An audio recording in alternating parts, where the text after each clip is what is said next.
Great. So let us look at this particular topic. Topic number 8. Topic number 8.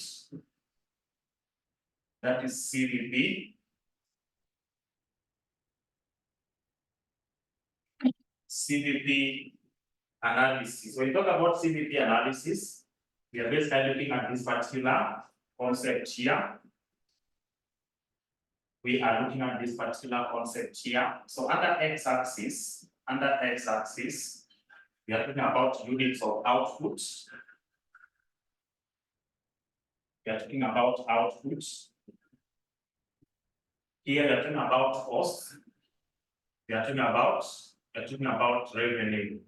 We are dealing with costs and revenue. So when you get to this section, remember, when you've not sold anything, your revenue will be zero, because for us to get revenue, we need quantity times selling price per unit, right? For us to get revenue, we need quantity times selling price. So when quantity is zero, automatically your revenue will be zero. So revenue increases directly with increase in quantity that has been sold. It increases directly with increase in quantity that has been sold. Now, how about cost? Remember, at this particular point, the company is paying salaries, right? For the management team, the company is paying rent and rates. The company is paying rent and rates. The company is paying for insurance, right? The company is paying for insurance. We have canteen expenses. The company is charging depreciation as an expense of their plant and machinery. So this type of cost here, remember these costs here are actually fixed. So even when they have not produced any product, even if we have 0 unit of output, this cost here must be incurred. And that's why the total cost incurred when the quantity of output is 0 is what we call total fixed cost. And after the total fixed cost, any cost incurred here will be increasing with increase in quantity of output, right? So we come here and get our total revenue, because we say revenue will only be realized when you have quantity of output or quantity sold. So here will be total cost. This region here, we are talking about total fixed cost. This section here, we are referring to total variable costs, right? So at this point, when our total revenue is equivalent to total cost, we are talking about the section called break-even point. Break-even point. So our break-even point here, we can get break-even point in terms of quantity. We can get break-even point in terms of revenue. We can get break-even point in terms of revenue. So this region, when your total cost is more than your total revenue, is referred to as loss region. Is referred to as loss region. At this point, when your total revenue is more than the total cost, we are referring to this as profit region. Profit region. So this model here is what now presents in a formula. This is what we present in a formula and use it to respond to questions that will be taken care of in the next 3 minutes. So our break-even point in units, is equal to total fixed cost divided by contribution margin. How do we get contribution margin? Contribution margin is equivalent to selling price per unit minus variable cost per unit. If I want to get break-even point in shillings, what do I need to do? I take total fixed cost divided by contribution margin ratio. Then how do you get contribution margin ratio? Contribution margin ratio is equal to contribution margin over total or selling price over selling price per unit. So this ratio here will enable us to get break-even point in shillings. Alternatively, if we are dealing with single product, under this particular formula, our break-even point in shillings can also be calculated as break-even point in quantity. So break-even point quantity we multiply by selling price per unit. We multiply by selling price per unit. So are we together up to that point? Are we together up to that point? Are we together up to that point? Are we together up to that point? Are we together up to that point? Please confirm.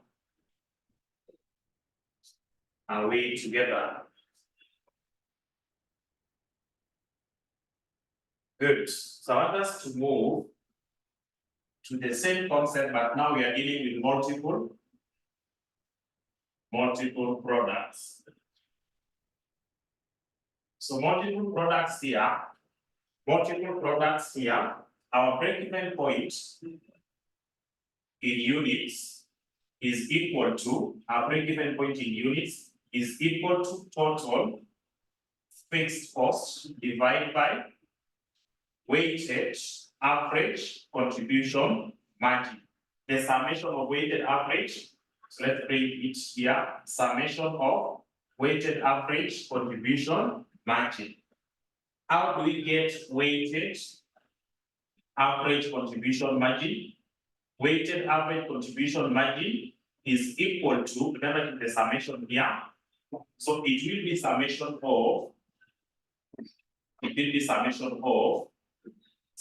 of sales mix ratio. Some people are calling it alpha, then multiply by contribution margin. So here we are dealing with individual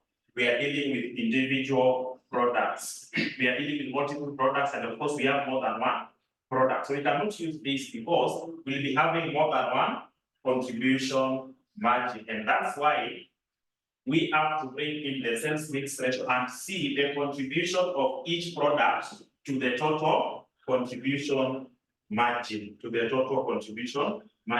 So if I want to get the break-even point in shillings now, I will use the sales mix ratio to distribute what? To distribute the break-even point in units, right? And for us to get this particular concept very well, I want us to go to what was tested in April 2024, question number 3. April 2024, question number 3. Question number 3b. April 2024, question number 3b. So are we able to access that past paper? April 2024. April 2024, question number 3b. Let me see it here. April 2024, question number 3b. April 2024, question number 3b. So this is the question we want to tackle here. April 2024, question number 3b. You can take a screenshot of this particular question. Before we proceed, you can take a screenshot of this particular question here. You can take a screenshot of this question. So we are told that Luxury Weekend Company Park is an entertainment park that offers individual and family entry tickets. The tickets include a meal, 3 types of beverages, and unlimited use of swimming pools. Luxury Weekend Park has the following ticket prices and variable costs for the year 2024. So we have selling price. That's what we are having as S. we have variable cost. It's not just an item. We have cost of meal, direct labor, variable cost of beverages, and swimming cost. So when we deduct variable cost from the selling price, we are getting what we call contribution margin, which means the examiner has calculated for you the contribution margin here. So what do we need to do?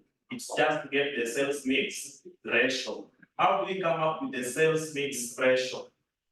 So we have individual, right? Individual, and then we have family. We have family. So in the data given here, you're able to see below the apportioned fixed cost, we have expected tickets to be sold. That is 6,000 for individual, 4,000 for family. So expected sales, we have 6,000, we have 4,000, right? And the total is 10,000. So it means for us to get this part here, sales mix ratio, we want to see for the total of 10,000, what proportion is contributed by individual, right? For family, we have a total of 10,000. Family is only bringing in 4,000. So when I divide these ones here, what am I getting? We are getting 0.6, we are getting 0.4, which is the same as 60%, same as 40%. And that's what the examiner posted down here. If you look at additional information number 2, the total sales mix is currently generated by the two types of tickets in the following proportion. So that's how they arrived at 60% and 40%. So let's go ahead and look at Roman 1 of the question. We are required to compute the weighted average contribution margin at the current sales mix assumed above, right? So we are required to get this particular denominator, the summation of weighted average contribution margin, the summation of weighted average contribution margin. So I think you have taken a screenshot of the question. I can now drop it. Unless there's a question. Good. So having done that, we can go ahead and do away with this part here. So we are able to see the sales mix ratio here. We want to get weighted average contribution margin is equal to contribution. So we have individual, we have family here.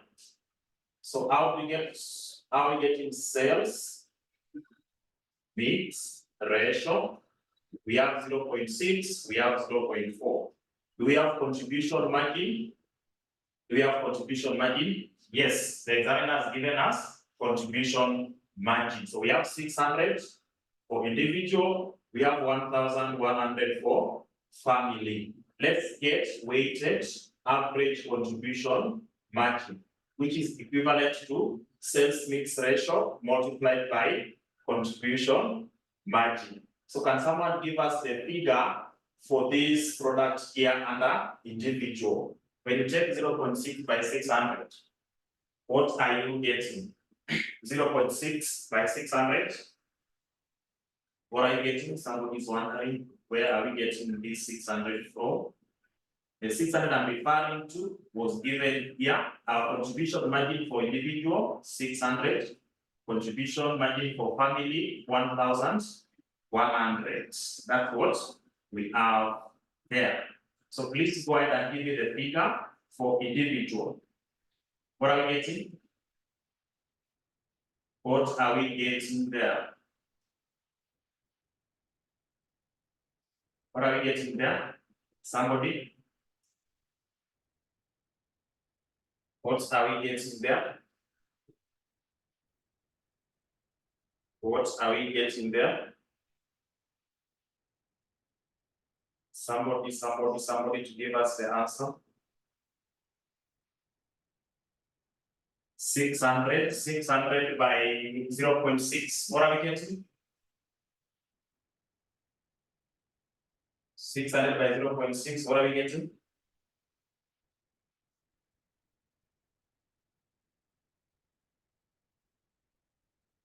Six hundred by 0.6, 360. How about 0.4 by 1,100? How about 0.4 by 1,100? 440. So they wanted us to calculate weighted average contribution margin for the two products. So that's the answer to Roman 1. Let's look at Roman 2. What do they want us to deal with under Roman 2? Very fast, Roman 2. What do they want us to deal with? Roman 2, they want us to calculate the total number of tickets that luxury weekends county park must sell to break even. So we want to get the break even point for multiple products. For us to get that break even point, this is the formula: total fixed cost divided by summation of weighted average contribution margin. So what we need to get is basically the summation of, summation of weighted average contribution margin will be equal to 360 plus 440. What are we getting when you add 360 plus 440? What are you getting here? 360 plus 440. 360 plus 440, somebody? What are you getting? 360 plus 440?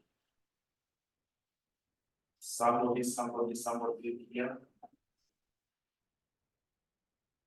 800, right? 800. So we already have the denominator. How about the numerator? Total fixed cost. So are we able to get total fixed cost? Total fixed cost here.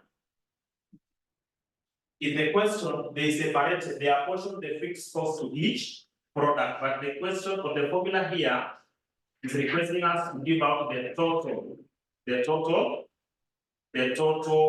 fixed cost. So if you look at the last column, here, our total fixed cost is 7,500,000. 7,500,000. So we have 7,500,000. Please go ahead and give us the break-even point in units for these multiple products. 7,500 divided by 800. 7,500,000 divided by 800. So what is our break-even point for the entire company? What are we getting as the break-even point for the entire company? Somebody, when you divide these two, what are you getting? How many tickets do they need to sell for them to break even? How many tickets should they sell? How many tickets should they sell to break even? 93, 75, 93, 75 tickets. But now somebody is wondering, now that I have 93, 75 tickets, what portion has been contributed by individual as a product? What portion has been contributed by family as a product? So once you get the total for the entire company, what I need to do, I'll be getting back to this part here and now looking at what we call the sales mix ratio. I'll be looking at the sales mix ratio. So once I get or identify the sales mix ratio for each product, it means individual will have a share that is 60% of that, 60% of 93, 75. Then family will have a share of 40% of the total 93, 75. So how many tickets are we getting for individual? How many tickets are we getting for individual? Janet is giving us 56, 25, 56, 25 tickets, 56, 25 tickets. How about family? 40%, 3750, 3750, 3750 tickets, 3750 tickets. So each product will be taking a portion of 60% of this. How are we getting 60%? It is the sales mix ratio that we calculated here. So in every question, the examiner must give you expected sales, which will be utilized to get the expected, the sales mix ratio. So the next question, we are required to calculate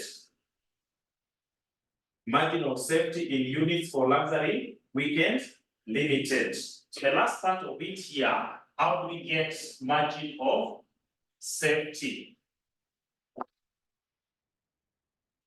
Margin of safety is equal to expected sales minus break-even point in units.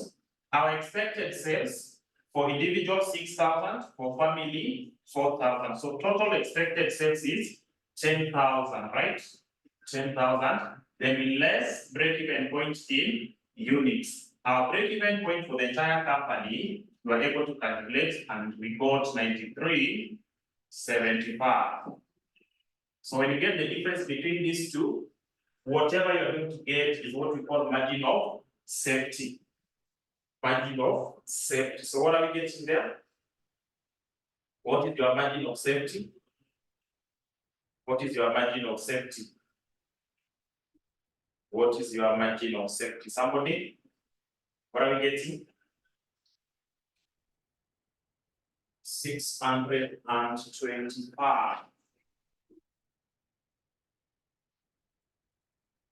So it means your expected sales is allowed to reduce by 625 before you start making any loss. So if it reduces by 625, it will give you 93.75, which is your break-even point. So expected sales are allowed to reduce by 625 before you start making any loss. Because if you are going to do sales that is less than 93.75, you will start making losses. So that's how you're supposed to deal with that particular concept in topic number 8. Okay, so that marks the end of our today's presentation. So for those who have not joined the classes, just know you are missing a lot of things. And of course, we've started our serious discussion. So for you to join the classes, just do your payment to this pay bill. 6242,839. Account number, we are talking about management accounting. If you are doing retake and you are at RCM, of course you'll be charged 3,800 upon providing your results slip. So that is retake for RCM students. If you are not at RCM and it's your first time, you'll be charged only 4,000 to do a retake upon providing your results slip. And of course, if you are doing it for the first time, you'll be charged only 4,800. All these options allow you to pay at least 50% before you clear the balance. So once you pay 50%, you'll be able to join the classes, do your learning as you wait to clear the balance. So that's what we have for today. Unless there's a question from the members. Any question? Any question before we end our today's session? Great. So if there is none, I think we are supposed to end at this particular point. Thanks for your time and have a great time. Remember, our official class will be there tomorrow at 6 p.m. So if you've not paid, please make up your mind, do the payment, and ensure that you don't miss our tomorrow's class. Have a great evening.